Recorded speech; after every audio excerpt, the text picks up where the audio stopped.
Merhabalar arkadaşlar. Hadi Örseni YouTube kanalıma hepiniz hoş geldiniz. Bugünkü videomda 1-1,5 yaşa uygun, hatta bebeğin kilosuna göre 2 yaşa kadar da kullanabileceğiniz bebek süveterinin anlatımını yapacağım. Süveterimi 3,5 numara şiş kullanarak ördüm. Bir yumaktan biraz fazla da ip kullandım. İpim 100 gramı 250 metre uzunluğunda olan anti peeling özelliğe sahip Nako Elite Baby. Bu renkte örmek isterseniz de renk kodu 4687. Bu modeli hem kız hem de erkek bebeklerde rahatça kullanabilirsiniz arkadaşlar. Fakat kız bebekler için örmek isterseniz kenarlarından bağcıklı olarak da örebilirsiniz. O zaman kol kesimi yapmadan kenar haroşamızı da 4-5 ilmek eksilterek örebilirsiniz. Eksiltmiş olduğumuz ilmekleri ise bu kenarlarda olan düz ilmeklere ekleyebilirsiniz arkadaşlar. O zaman da kız bebekler için örmüş olursunuz. Süveterimizin arkasını da göstereyim. Arkası böyle arkadaşlar. Arkada model yok. Önlerde ise baklava dilimi modelini uyguladım. Motiflerin ortasına da popcorn yaptım arkadaşlar.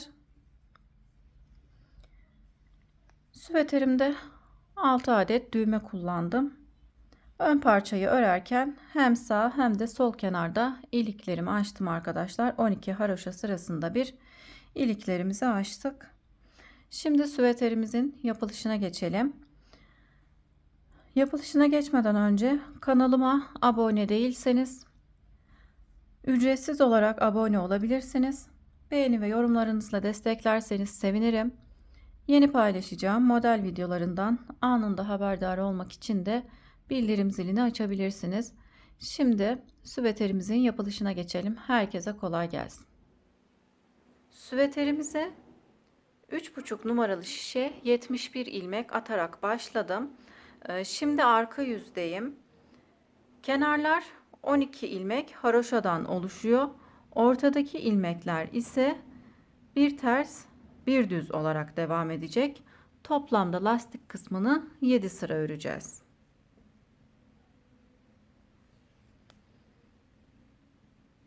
Sıra başındaki ilmeği ters olarak örüyorum.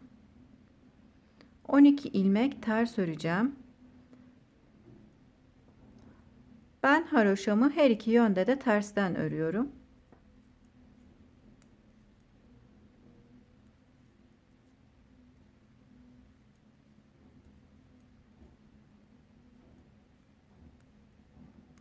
İki, 4, 6, 8, 10, 12.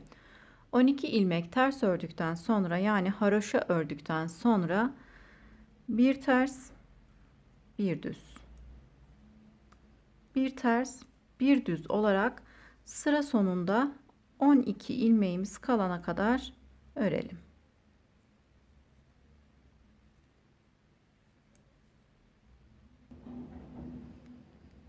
Sıra sonunda 12 ilmeğim kaldı. Kalan ilmeklerimi haroşa olarak örüyorum. Ters olarak örüyorum. Ön yüzde de ters olarak öreceğim 12 ilmeğimizi.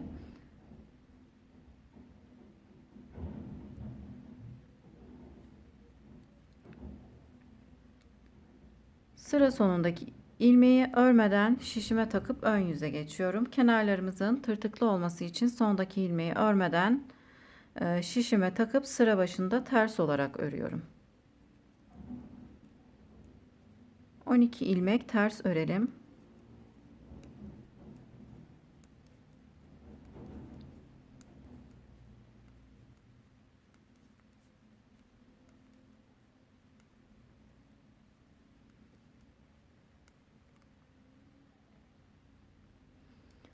...12 ilmek ters ördükten sonra bir ilmek düz, bir ilmek ters, bir ilmek düz, bir ilmek ters olarak sıra sonunda 12 ilmeğimiz kalana kadar ilmeklerimizi örüp sıra sonundaki kalan 12 ilmeği haroşa olarak öreceğiz.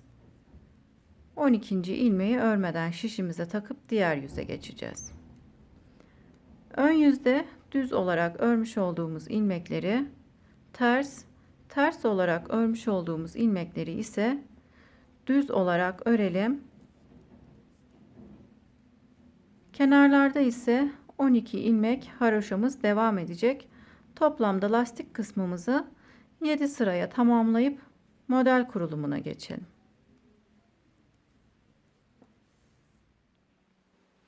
Süveterimizin lastik kısmını 1, 2, 3, 4, 5, 6, 7 sıraya tamamladım. Kenarlardan sayarsak da 3 haroşa sıramız oldu. Şimdi 4. haroşa sırasında modelimizi kuracağız.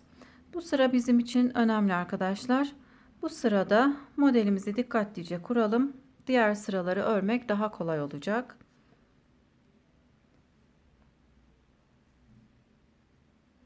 Yine 12 ilmek haroşa örüyorum.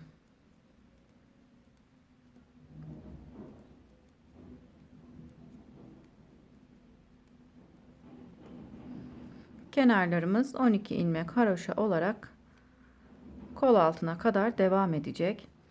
12 ilmek haroşa ördükten sonra bir ilmek ters örüyorum. Burgu modelimizin yanında bir ilmek ters ilmeğimiz var. Bu ters ilmeği arka yüzde düz olarak öreceğiz. 12 haroşadan sonra bir ilmek ters ördüm. Burgu modelimizde olan 6 ilmeğimizi düz olarak öreceğim. 1 2 3 4 5 6. Burgu modelimizdeki 6 ilmeğimizi düz olarak ördüm. Bir ilmek ters örüyorum. Burgu modelimizin hem sol hem de sağ kenarında bir ilmek ters ilmeğimiz var. Bu ters ilmekleri arka yüzde düz olarak öreceğiz. Bir ilmek burgu modelimizden sonra ters ördükten sonra 8 ilmek düz örüyoruz. 1 2 3 4 5 6 7 8 ilmek düz ördükten sonra 4 ilmek ters örüyorum. 4 ilmek ters ördüm. 4 ilmek ters ördükten sonra 1 2 3 ilmek sayıyorum. İlk ilmeği arkadan sol tarafa çevireceğim. İkinci ve üçüncü ilmeği ön taraftan sağ tarafa çevireceğim. 3 ilmeği şişimden çıkardım. İlk ilmeği sol şişime taktım. İkinci ve üçüncü ilmeği ise sağ şişime takıp tekrar sol şişe geçiriyorum. Şimdi ilk 2 ilmeği düz olarak örüyorum. 1 2. Çevirmiş olduğum ilmeği de düz olarak örüyorum.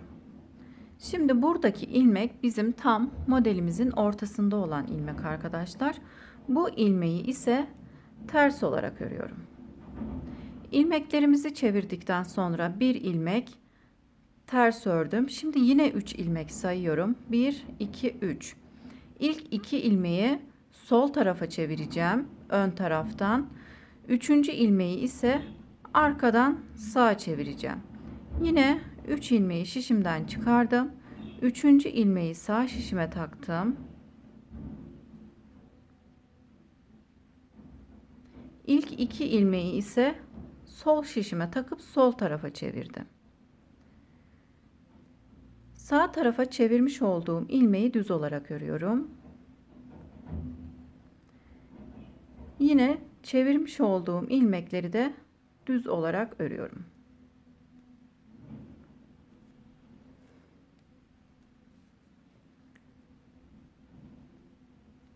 Baklava dilimimizin ortasında 3 ilmeğimiz oldu. 1 ilmek düz, 1 ilmek ters, 1 ilmek düz. Baklava dilimimizin ortasında pirinç örgü modelini uygulayacağız. Kenarlarda ise 2 ilmek düzümüz olacak. Şimdi ilmeklerimi çevirdikten sonra 4 ilmek ters örüyorum. 1 2 3 4. 4 ilmek ters ördükten sonra yine aynı burada örmüş olduğumuz gibi 8 ilmek düz örüyorum. 1 2 3 4 5 6 7 8 8 ilmek düzden sonra burgu modelimizin yanındaki ilmeği ters olarak örüyorum. Burgu modelimizden önce bir ilmek ters ördüm. Bu ters ilmeği arka yüzde düz olarak öreceğim. Şimdi 6 ilmek düz örüyorum. 1 2 3 4 5 6 burgu modelimizde olan ilmekleri düz olarak ördüm. Şimdi tekrar burgu modelimden sonra bir ilmek ters örüyorum. Burgu modelimizin hem sağında hem de solunda bir ilmek ters ilmeğimiz var. Bu ters ilmekleri arka yüzde düz olarak öreceğim. 12 ilmek haroşa öreceğiz şimdi. Kenarlarımız 12 ilmek haroşa olarak devam ediyor.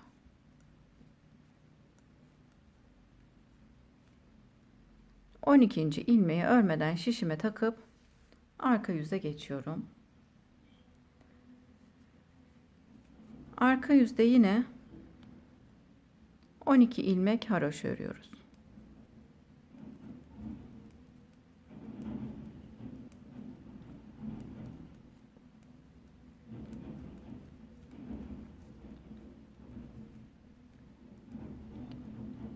On iki ilmek haroşamızdan sonra burgu modelimizin yanında olan ilmeği düz olarak örüyorum.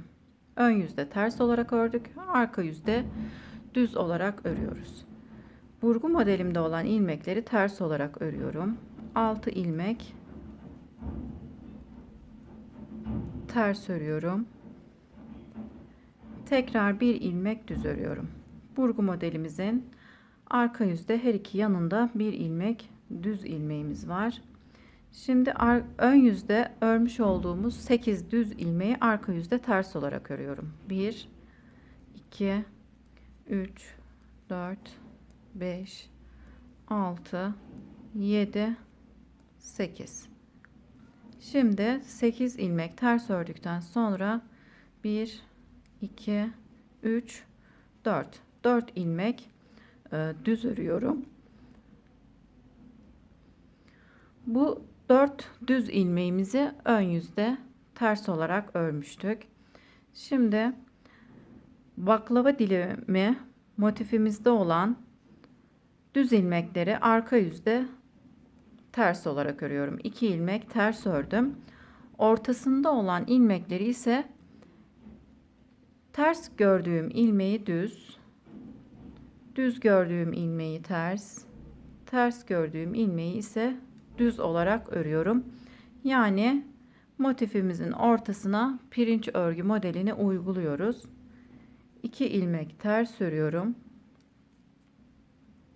Şimdi 4 ilmek düz. 1 2 3 4.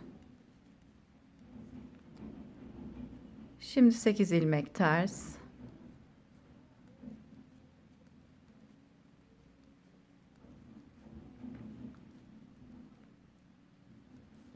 Sekiz ilmek ters ördükten sonra burgu modelimizin yanında olan ilmeği düz olarak örüyorum.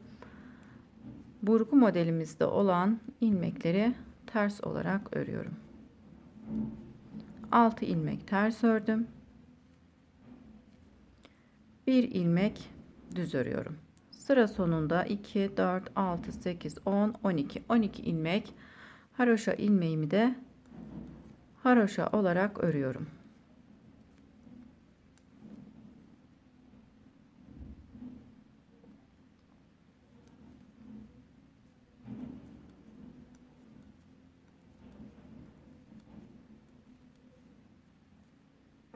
Sondaki ilmeği örmeden şişime taktım. Sıra başında yine ters olarak öreceğim. Kenarlarımızın bu şekilde tırtıklı olması için sondaki ilmeği örmeden alıyoruz. Arka yüzümüzü tamamladık. Şimdi ön yüze geçtik. Ön yüzde yine kenarda 12 ilmek haroşa örelim.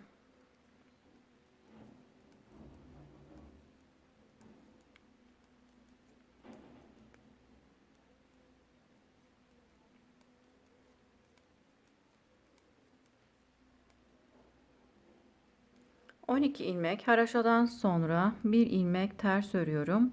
Şimdi yine burgu ilmeklerimi düz olarak örüyorum.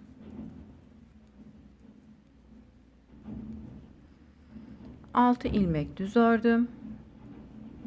Yine bir ilmek ters örüyorum.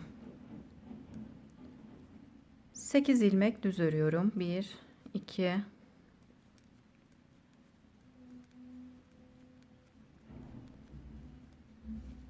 8 ilmek düz ördükten sonra şimdi 3 ilmek ters örüyorum. 1 2 3. Bir önceki sırada 4 ilmek ters örmüştük. Bu sırada 3 ilmek ters örüyoruz. Dördüncü ters ilmeğimizi burada olan 2 ilmekle yerlerini değiştiriyorum. Ters ilmeğimi sol tarafa, düz ilmeklerimi sağ tarafa çeviriyorum. 2 ilmek düz örüp yine sol tarafa çevirmiş olduğum ilmeği ters olarak örüyorum. Baklava dilimi motifimizin ortasında bir ilmek ters, bir ilmek düz, bir ilmek ters, bir ilmek düz örüyoruz. Yani tam modelin ortasına pirinç örgü modelini uyguluyoruz. 2 ilmek düz ilmeğimi yine sol tarafa doğru çevireceğim. Yanındaki ters ilmeği ise modelin iç tarafına çevirip ters olarak örüyorum. 2 ilmek düz örüp 3 ilmek ters örüyorum. Bir önceki sırada 4 ilmek ters örmüştük. Bu sırada 3 ilmek ters örüyoruz. Burada ters olan ilmekleri her ön yüzde modelin ortasına çeviriyoruz arkadaşlar. Şimdi 8 ilmek düz örüyorum.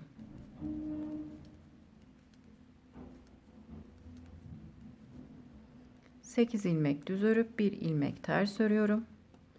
Burgu modelimizde olan 6 ilmeği düz olarak örüp tekrar sol tarafına bir ilmek ters örüyorum.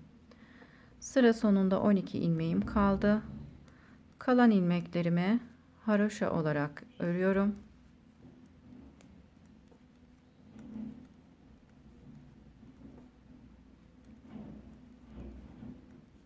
Sondaki ilmeği örmeden şişime takıp arka yüze geçiyorum.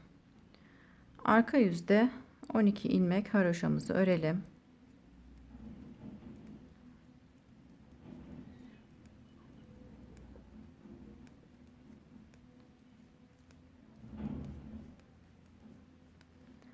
...12 ilmek haroşadan sonra bir ilmek düz örüyorum. 6 ilmek ters örüyorum. Burgu ilmeklerimizi ön yüzde düz, arka yüzde ters örüyoruz. Yanındaki ilmeği ise arka yüzde düz olarak örüyoruz. Bir ilmek düz ördükten sonra 8 ilmek ters. Bu 8 ilmeğimizi ön yüzde düz, arka yüzde ters olarak örüyoruz. 8 ilmeğimiz değişmiyor arkadaşlar. Şimdi ön yüzde 3 ilmek ters örmüştük.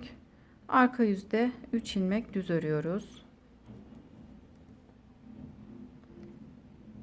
3 ilmek düz ördükten sonra 2 ilmek ters örüyorum. Bu ters ilmeği ön yüzde düz olarak örüyoruz. Kaydırma yaparak V şeklini vereceğiz. Şimdi 2 ilmek ters ördükten sonra motifimizin ortasında olan ilmekleri bir ters bir düz olarak örüyoruz. Düz gördüğümüz ilmekleri ters, ters gördüğümüz ilmekleri ise düz olarak örüyoruz. Şimdi yine ön yüzde düz olarak ördüğüm 2 ilmeği arka yüzde ters olarak örüyorum. 3 ilmek düz örüp 8 ilmek ters örüyorum.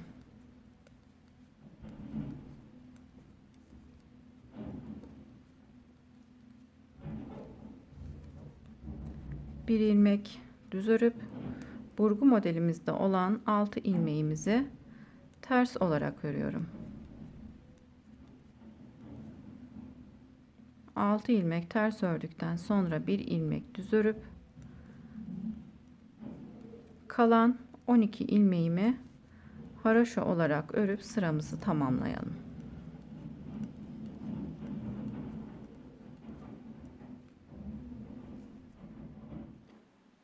Arka yüzü tamamlayıp ön yüze geçtim. Kenardan sayarsak 2, 4, 5, 6. haroşa sırasındayız. 12 ilmek haroşamı ördüm. Bu sırada burgu modelimizde olan ilmeklerin yerlerini değiştireceğim. Bir ilmek ters ördüm. Şimdi burgu modelimizde olan ilmeklerin yerlerini değiştirelim. 6 ilmeği şişimden çıkardım. İlk 3 ilmeği sol şişime takıp sonraki 3 ilmeği sağ şişime takıp tekrardan sol şişime geçiriyorum.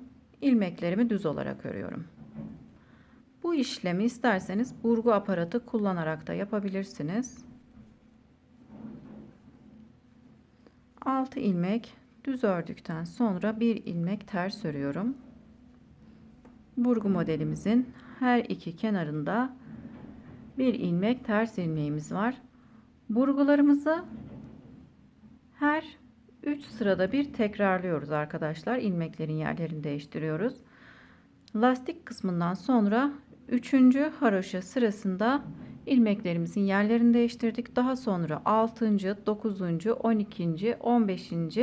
sıralarda burgu modelimizde olan ilmeklerin yerlerini bu şekilde değiştirelim. Burgularımızı yapalım. Bir ilmek ters ördükten sonra 8 ilmek düz örüyorum.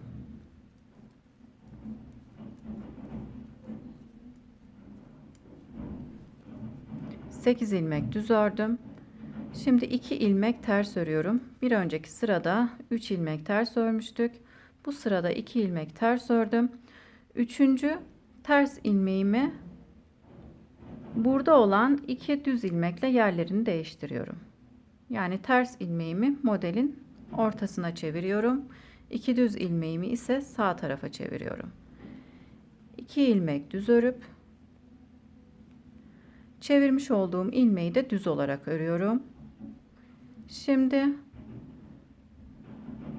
düz ördüm. Bir ilmek ters, bir ilmek düz, bir ilmek ters, bir ilmek düz. Modelin ortasında olan ilmekleri bir ters, bir düz olarak örüyoruz. Şimdi yine burada olan 2 düz ilmeğimle yanında olan ters ilmeğin yerlerini değiştiriyorum. 2 düz ilmeğimiz sol tarafa, ters ilmeği ise sağ tarafa çevirip en son ters örmüştüm. Şimdi düz örüyorum. Yine çevirmiş olduğum düz ilmekleri de düz olarak örüyorum. 2 ilmek ters örüp 8 ilmek düz örüyorum. Burgu modelimden önce bir ilmek ters örüp burgu ilmeklerimin yerlerini değiştiriyorum. İlk 3 ilmeği sol şişime, sonraki 3 ilmeği ise yine sol şişime takıp düz olarak örüyorum.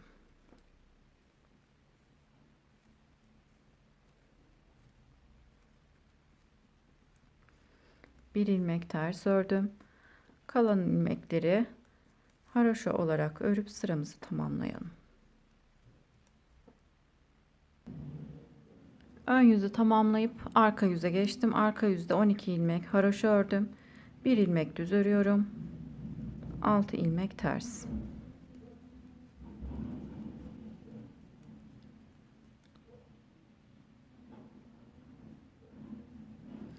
Altı ilmek ters ördükten sonra bir ilmek düz örüyoruz. 8 ilmek ters örüyoruz.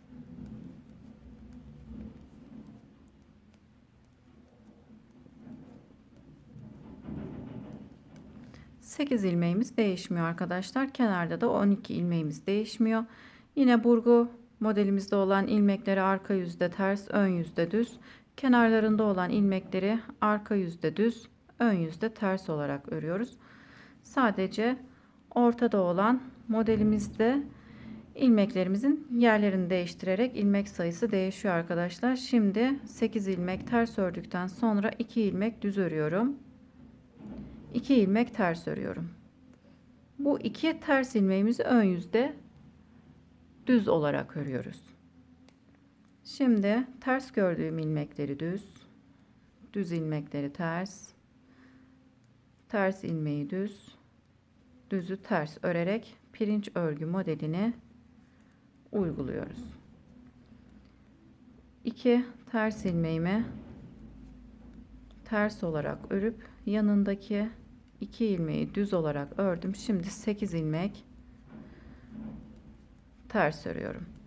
İlmeklerimizi ilmek yönüne göre örüp sıramızı tamamlayalım.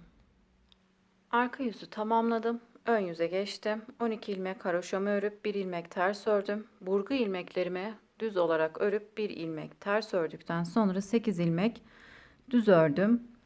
Şimdi 1 ilmek ters örüyorum. İkinci ters ilmeğimi ise yine modelin ortasına doğru çeviriyorum. 2 düz ilmeği sağ tarafa, ters ilmeği ise sol tarafa çevirdim. 2 ilmek düz örüp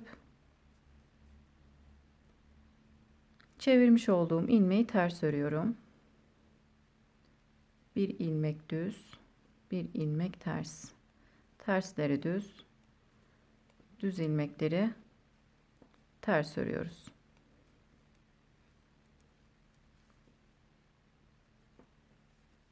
Yine buradaki 2 düz ilmeğimi yanında olan ters ilmekle yerlerini değiştiriyorum. En son düz ördüm. Çevirmiş olduğum ilmeği ise ters örüp 2 ilmek düz örüyorum. 1 ilmek ters örüp 8 ilmek düz örüyorum.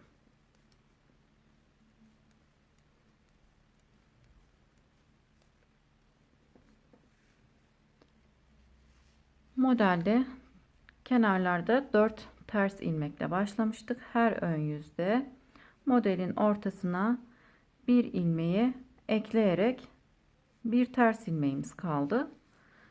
Şimdi ilmeklerimizi ilmek yönüne göre örüp sıramızı tamamlayalım. Ön yüzü tamamlayıp arka yüze geçtim. 12 ilmek haroşa, 1 ilmek ters, 6 ilmek, 1 ilmek düz, 6 ilmek ters, 1 ilmek düz, 8 ilmek ters ördüm. Şimdi ortada yani motifimizde olan ilmeklerimizi örelim arkadaşlar. 1 ilmek düz örüp 2 ilmek ters örüyorum. Şimdi ters gördüğüm ilmekleri düz, düzleri ters. 1 ilmek ters, 1 ilmek düz, 1 ilmek ters, 1 ilmek düz, 1 ilmek ters, 1 ilmek düz.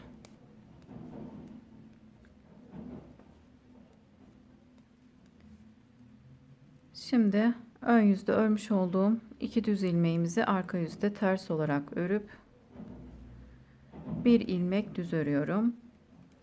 Kalan ilmeklerimizi ilmek yönüne göre örüp sıramızı tamamlayalım. Arka yüzümüzü tamamladım. Ön yüze geçtim. Şimdi bu sırada hem kenarlarda ilik açacağız hem de modelin tam ortasında olan ilmeğimize popcorn yapacağız. 3 ilmek haroşa ördüm. Alttaki ipi şu şekilde şişime takıp ters olarak örüyorum. Yanındaki ilmekleri ikisini birlikte örerek kesiyorum. Bir ilmek artırmış, bir ilmek kesmiş olduk. Burada iliğimizi açtım. Şimdi haroşa olarak örelim.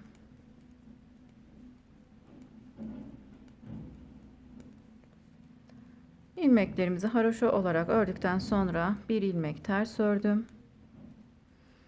Burgu ilmeklerimizi düz olarak örüyoruz. Bir ilmek ters örüp 8 ilmek düz örüyorum.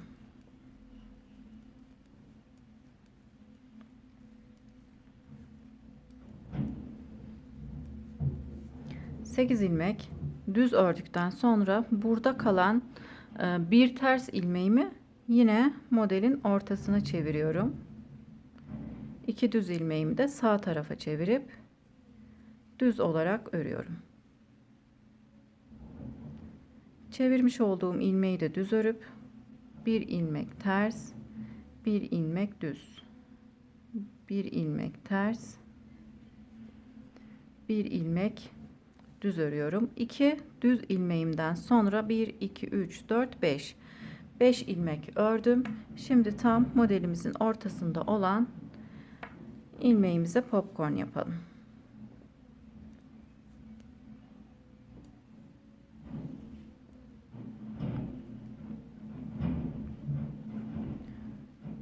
Üç zincir çekiyorum. Dolama yapıp 1 2 ikili trabzan yapıyorum. Tekrar dolama yapıp ikili trabzan yapıyorum. Yine 3. trabzanımı yapıp bütün ilmeklerin hepsini birlikte toplayıp zincirle sıkıştırıyorum. İlmeği tekrar sağ şişime takıyorum. İlmeklerimizi yine ters gördüğüm ilmeği düz ilmeği ters olarak örüyorum. Burada olan ters ilmekle düz ilmeklerin yine yerlerini değiştiriyorum. Ters ilmeğimizi iç tarafa,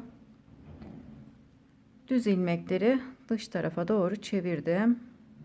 En son ters örmüştüm. Çevirmiş olduğum ilmeği düz olarak örüyorum. 2 ilmek düz ördüm. Bu şekilde V şeklini verdik arkadaşlar. Her ön yüzde kenarlardaki ilmeklerden orta kısma birer ilmek ekleyerek V şeklini verdik. Diğer sıralarda artık ortada olan ilmekleri kenarlara çevireceğiz. Bu defa tam tersi işlemi yapıp baklava dilimi görünümünü vereceğiz arkadaşlar. Şimdi ilmeklerimizi ilmek yönüne göre örüp sıramızı tamamlayalım. Ön yüzü tamamladım. Şimdi arka yüze geçiyorum. Arka yüzde ilmeklerimizi ilmek yönüne göre örüyoruz. Ön yüzde düz olarak ördüğümüz ilmekleri arka yüzde 2 ilmek ters olarak örüp modelimizin ortasında olan ilmekleri yine bir ters bir düz olarak örelim. Burada da yine ilmeklerimizi ilmek yönüne göre örüp ön yüze geçelim. Arka yüzü tamamladım. Ön yüze geçtim. Kenarda olan 12 ilmek haroşamı ördüm. Bu sırada yine burgu modelimizde olan ilmeklerin yerlerini değiştirdim. 8 ilmek düz örüp şimdi motifimizde olan 2 düz ilmeği bu defa iç tarafa doğru çevirip öreceğiz. Yine 1 2 3 ilmek sayıyorum. İlmeklerimi şişten çıkardım. Burada olan ters ilmeği sağ tarafa, 2 düz ilmeği ise sol tarafa çevirdim. Çevirmiş olduğum ilmeği ters olarak örüyorum. Sağ tarafa çevirmiş olduğum ilmeği ters örüyorum. Bu ilmekleri arka yüzde de düz olarak öreceğiz. 2 ilmek düz örüyorum. Şimdi düz gördüğüm ilmekleri ters, ters gördüğüm ilmekleri düz örüyorum.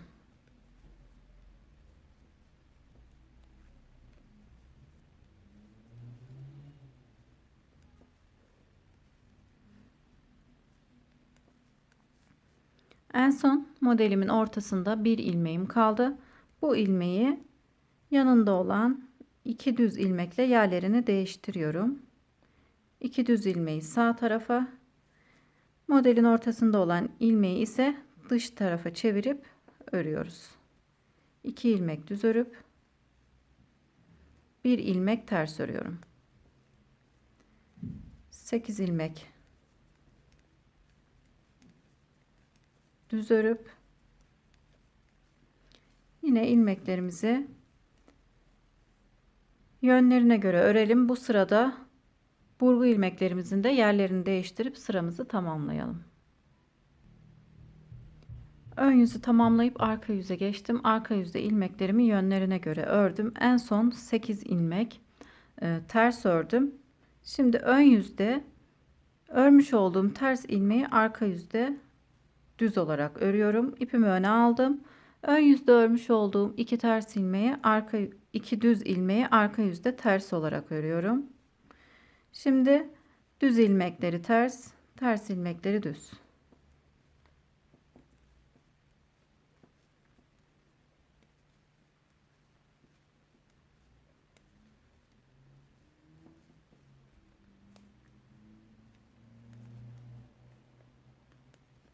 Ön yüzdeki 2 ters ilmeğimi, 2 düz ilmeğimi arka yüzde ters örüp bir ilmek düz örüyorum. Şimdi 8 ilmek ters öreceğim. Yine ilmeklerimizi ilmek yönüne göre örüp sıramızı tamamlayıp ön yüze geçelim.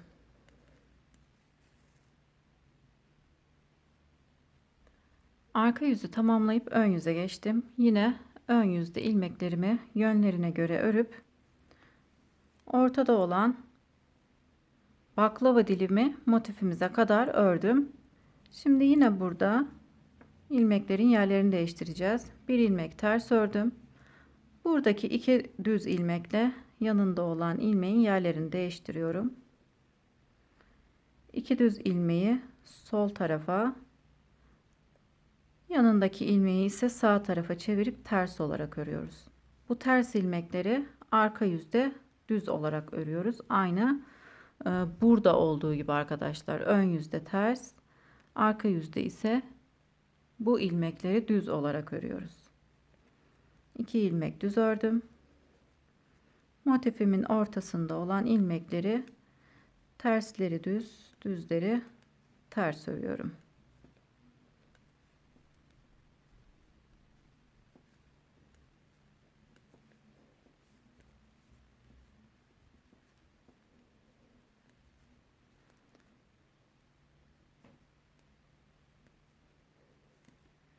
Şimdi burada iki düz ilmeğimin sağ tarafında olan ilmekle yerlerini değiştireceğim. İki düz ilmeği sağ tarafa, yanındaki ilmeği sol tarafa çevirdim. 2 ilmek düz örüp sol tarafa çevirdiğim ilmeği ise ters örüyorum.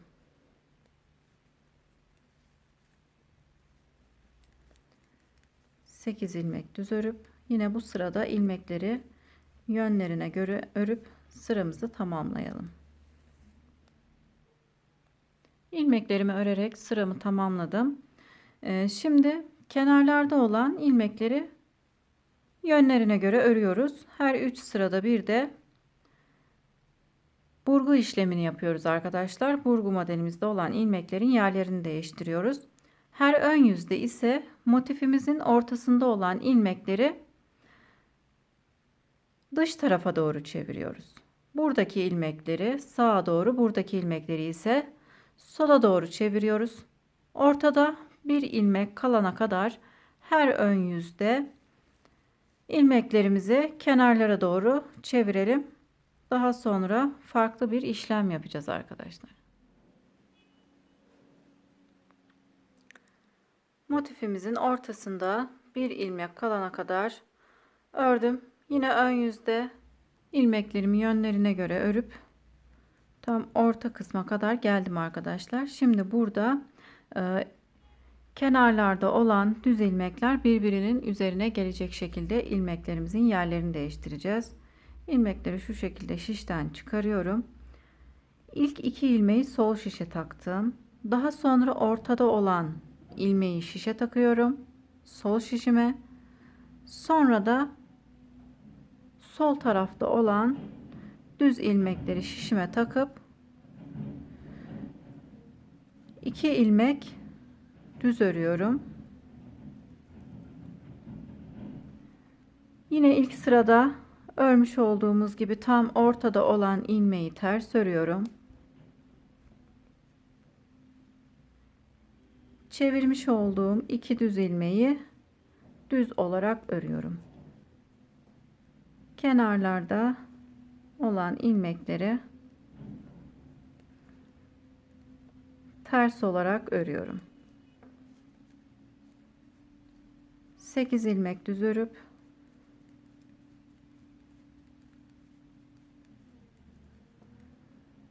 bir ilmek ters örüyorum.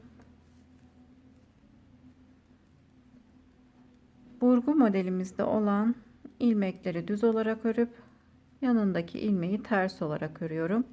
Şimdi sıra sonunda 12 ilmeğim kaldı.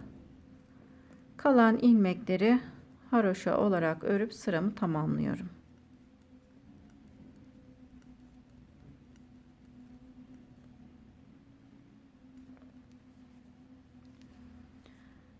Ön yüzü tamamladım. Arka yüze geçiyorum. Arka yüzde yine ilmeklerimizi yönlerine göre öreceğiz. Ön yüzde düz ördüğümüz ilmekleri arka yüzde ters öreceğiz.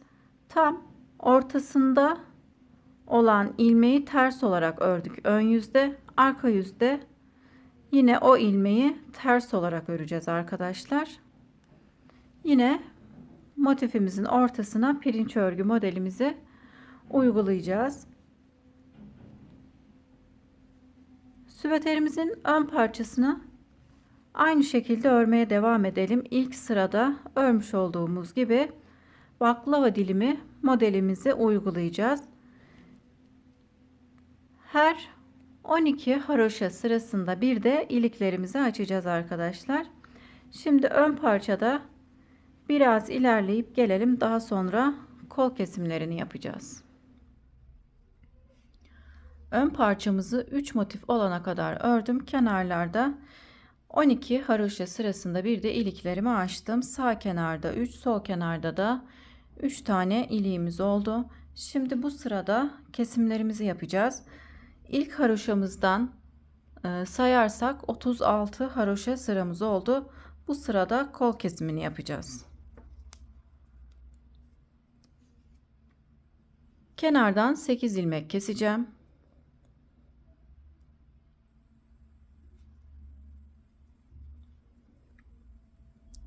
İki ilmeği birlikte örerek kesiyorum. Yine kesmiş olduğum ilmeği şişe takıp 2 ilmeği birlikte örerek kesiyorum. Tekrar şişe takıp 2 ilmeği birlikte örerek kesiyorum. İlmeği şişe takıp 2 ilmeği birlikte örerek kesiyorum. Kenarda 4 haroşamız kalana kadar ilmeklerimizi kesiyoruz.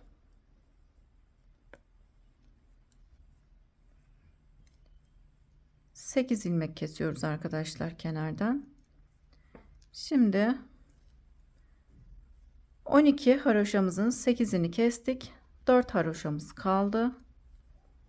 Yine haroşalarımızı haroşa olarak örüyorum. Bir ilmek ters örüp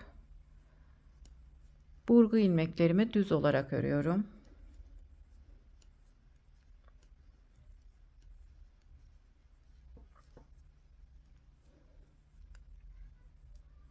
Bir ilmek ters ördüm.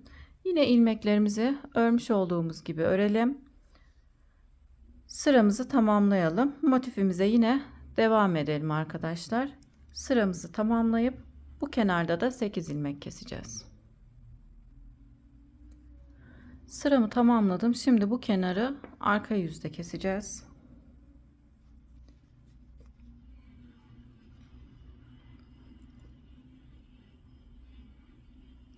İlk ilmeği ters olarak ördüm. Bir ilmek düz örüyorum. Bu kenarı daha farklı kesiyoruz arkadaşlar. Hem örüp hem kesiyoruz. Ön yüze ilmek yönümüzün haroşa olarak gelmesi için her iki tarafın kesimlerini farklı yapıyoruz. Yine burada 8 ilmek keseceğim fakat bir ilmek örüp bir önceki ilmeği üzerinden geçirerek kesiyorum. Bir ilmek örüp bir önceki ilmeği üzerinden geçirerek kesiyorum. Ön yüze bu şekilde ilmeklerimizin yönü haroşa olarak geliyor.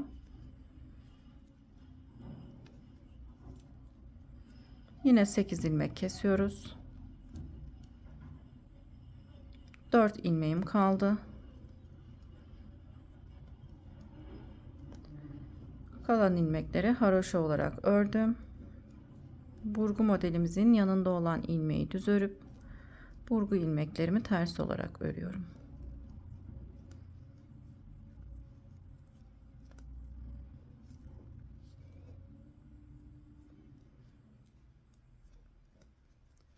ilmeklerimizi yönlerine göre örüp sıramızı tamamlayalım.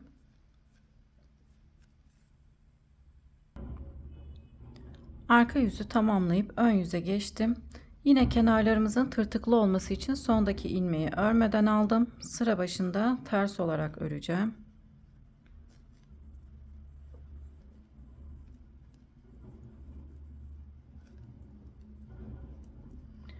Bir ilmek ters örüp burgu ilmeklerimi düz olarak örüyorum.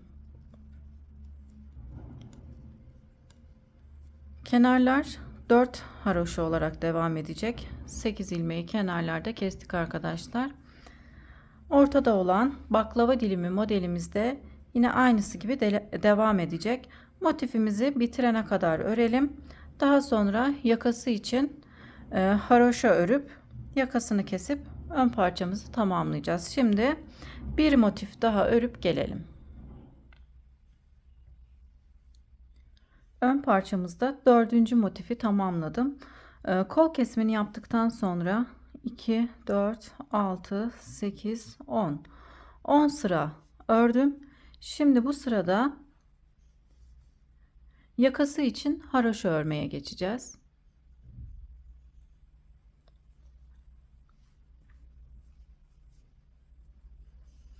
Kenarda olan 4 ilmeğimizi haroşa olarak örelim.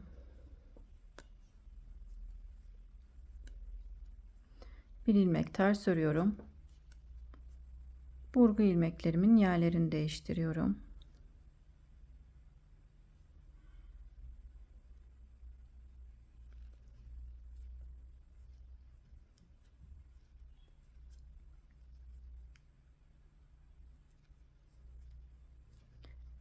Burgu ilmeklerimi düz olarak örüp bir ilmek ters örüyorum. Şimdi kalan ilmekleri tam burgu modelimizin yanında olan ilmeğimize kadar ters olarak öreceğiz. Yani haroşa olarak öreceğiz. Her iki yönde de ilmekleri ters öreceğiz. Yakası için 4 haroşa sırası örüp yakasını kesmeye geçeceğiz. Haroşa olarak örmeye devam edelim.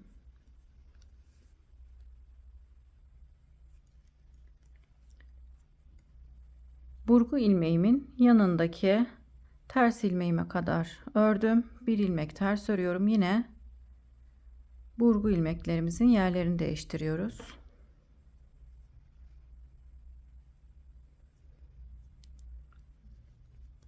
İlmeklerimizi ters olarak örüyoruz.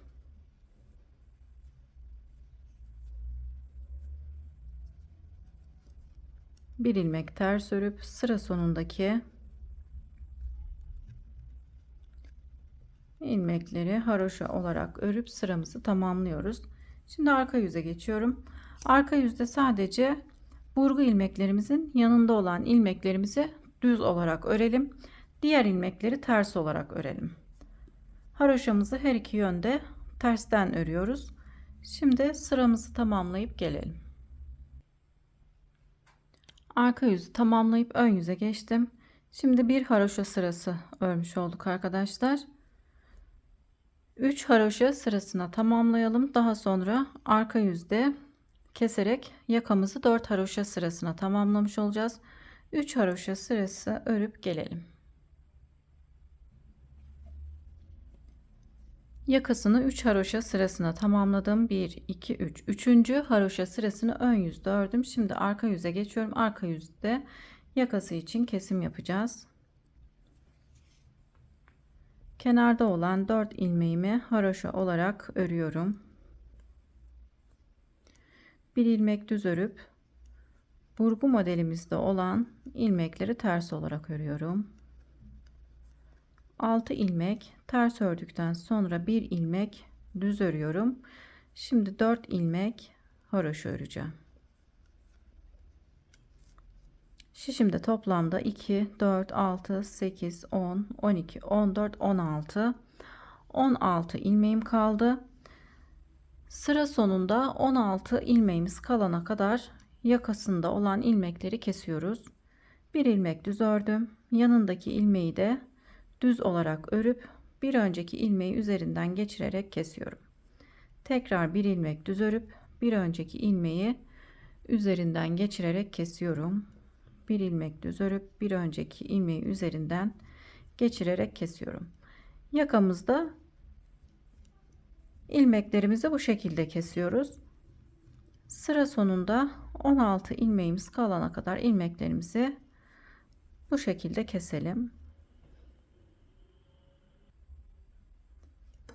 Sıra sonunda 16 ilmeğim kalana kadar yakasında olan ilmeklerimi kestim.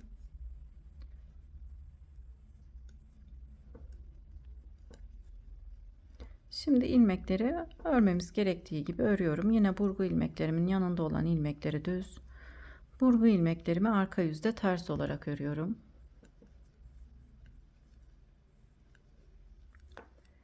Bir ilmek düz, kalan ilmekleri haroşa olarak örüyorum. Sıra sonunda olan ilmeği örmeden şişime takıyorum.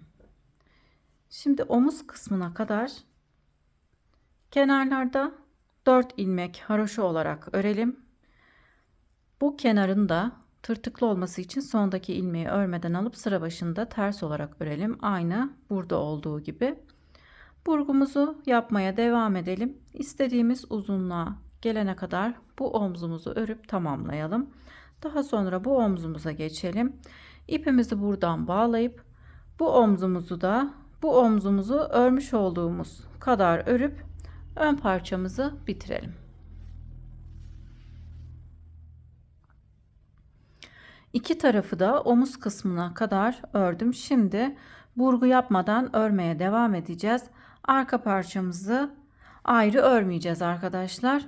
Yakası için ilmek alıp arka parçamızı şu şekilde aşağı doğru örüp tamamlayacağız.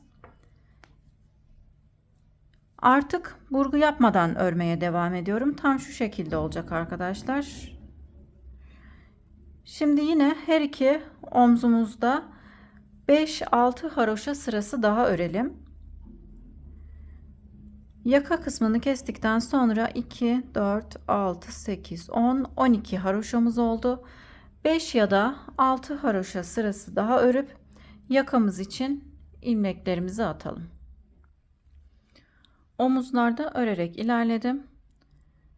Yaka kısmından sayarsak da 18 sıramız oldu. Şimdi arka yüzde örmüş olduğumuz düz ilmekleri artık ters olarak öreceğiz. Ön yüzde ise düz olarak öreceğiz. Bu sırada yakası için artırma yapacağız.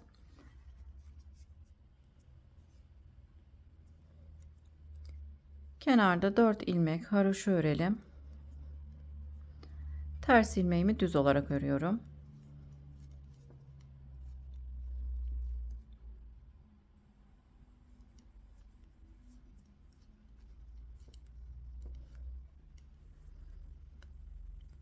Ters ilmeğimizi düz örüyoruz. Kenarda olan 4 ilmeği haroşa olarak örüyoruz. Sondaki ilmeği ters olarak örüyorum. Bu sırada artırma yapacağımız için. Şimdi yakası için 21 ilmek atacağız. İlmeklerimi şu şekilde atıyorum. 1 2 3 4 5 6 7 8 21 ilmeğe tamamlayalım. Yakası için 21 ilmek attım. Sağ omzumuzu örmüş olduğum iple örmeye devam ediyorum. Buradaki ipimi kesip tam bu kısma sıkıştırdım.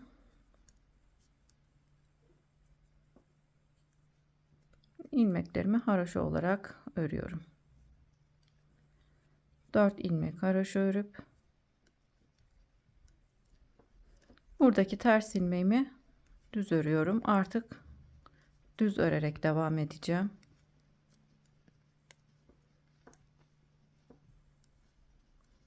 Dört ilmeğim kalana kadar ilmeklerimi düz olarak ördüm. 3 ilmek haroşa örüp sıra sonundaki ilmeği örmeden şişime takıp arka yüze geçiyorum.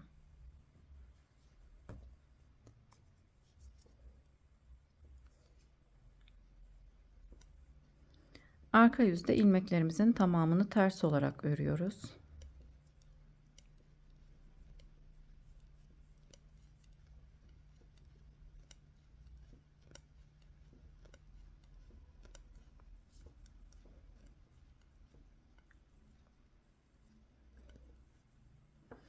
Şimdi burada uzayan ipimizde bir ilmek artırma yapalım. Arkadan şişimize ipi geçirip ters olarak örelim. Artırmış olduğumuz ilmekleri ters olarak örüyoruz.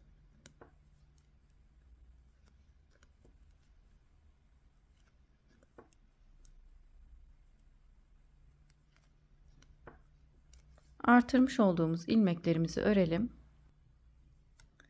Artırmış olduğum bütün ilmeklerimi ters olarak ördüm. Şimdi burada uzayan ipimle de bir ilmek artırma yapıyorum. Köşe kısımlarının düzgün olması için buralarda birer ilmek artırma yapıyoruz. 21 ilmek ön yüzde artırdık. 2 ilmek de arka yüzde artırıp 23 ilmeğe tamamladım. Sıramızı ters örerek tamamlayalım.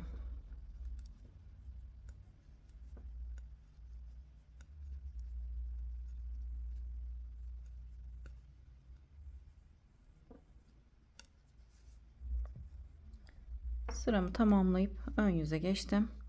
Şimdi ön parçada olduğu gibi 3 sıra haroşa öreceğiz. Düz ilmeklerimi düz olarak örelim. Bu aradaki ters ilmeği de artık düz olarak örüyoruz.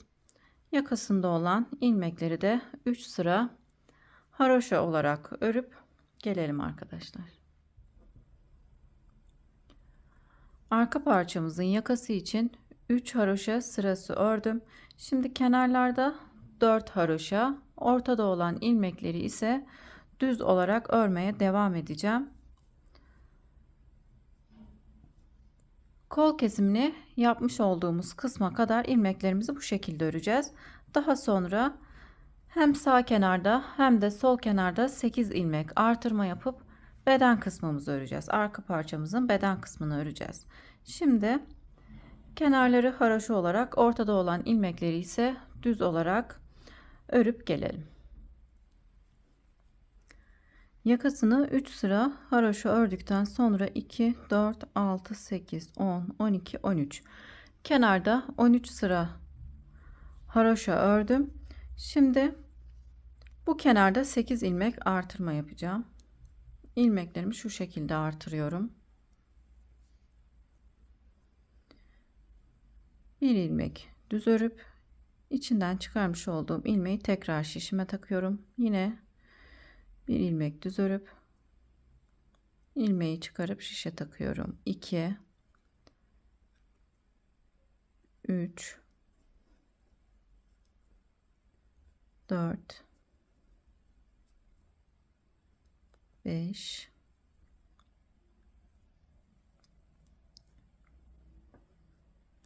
6, 7 ve 8.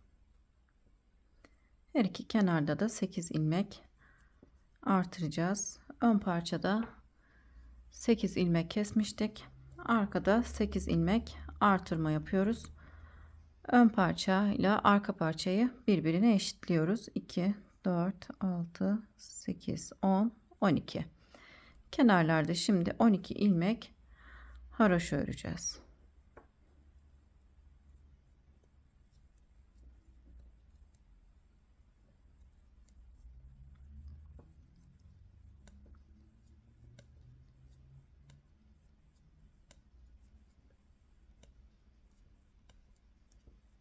12 ilmek haroşa ördüm.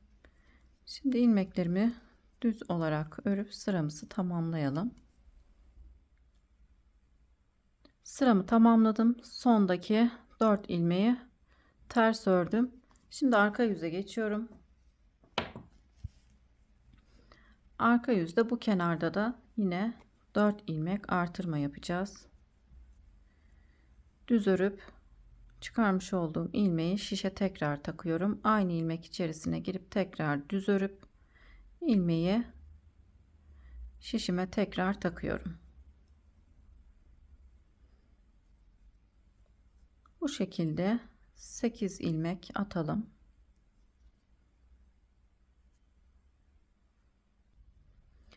İlmeklerimi atarak 12 ilmeğe tamamladım. Şimdi arka yüzde olan ilmeklerimin tamamını ters olarak örüyorum.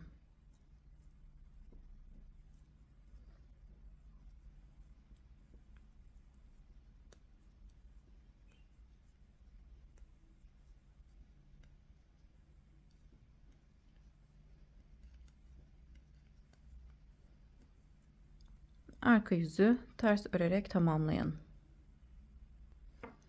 Arka yüzü tamamlayıp ön yüze geçtim. Her iki taraftan da 8 ilmek artırma yaparak kenarları 12 haroşa ilmeğine tamamladım. Şimdi ön parçamızın uzunluğu kadar arka parçamızı da örüp süveterimizi tamamlayalım. Arka parçamızı artırmalarımızı yaptıktan sonra 34 sıra ördüm. Şimdi kenarlar yine 12 ilmek haroşa olarak devam edecek. Ortada olan ilmekleri bir düz bir ters olarak öreceğiz.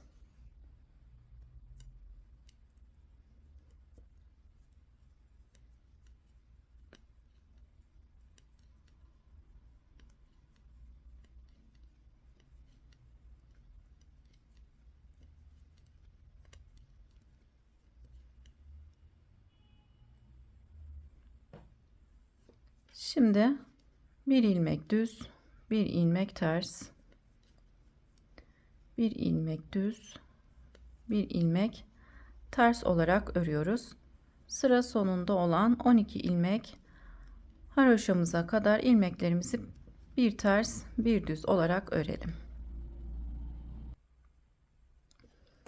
12 haroşa ilmeğim kalana kadar ilmeklerimi bir ters bir düz olarak ördüm. Kalan ilmekleri ise haroşa olarak örmeye devam ediyorum.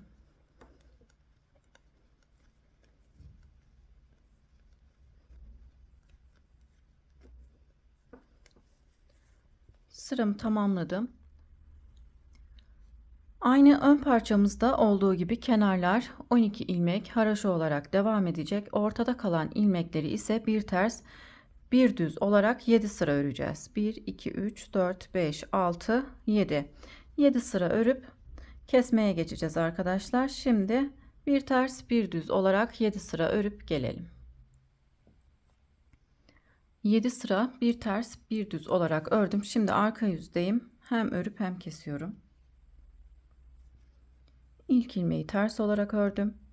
İkinci ilmeği düz olarak örüp bir önceki ilmeği üzerinden geçirerek kesiyorum.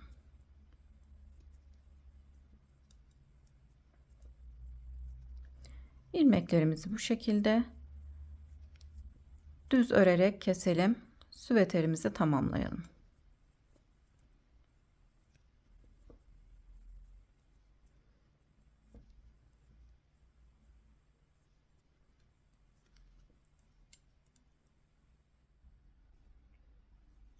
Süveterimi arka yüzde kestikten sonra düğmelerimi dikip yeleğimi tamamladım. Düğmelerimizi tam iliklerin karşısına diktim. Fakat düğmeleri şu şekilde arka parçamızın ön yüzünden dikiyoruz.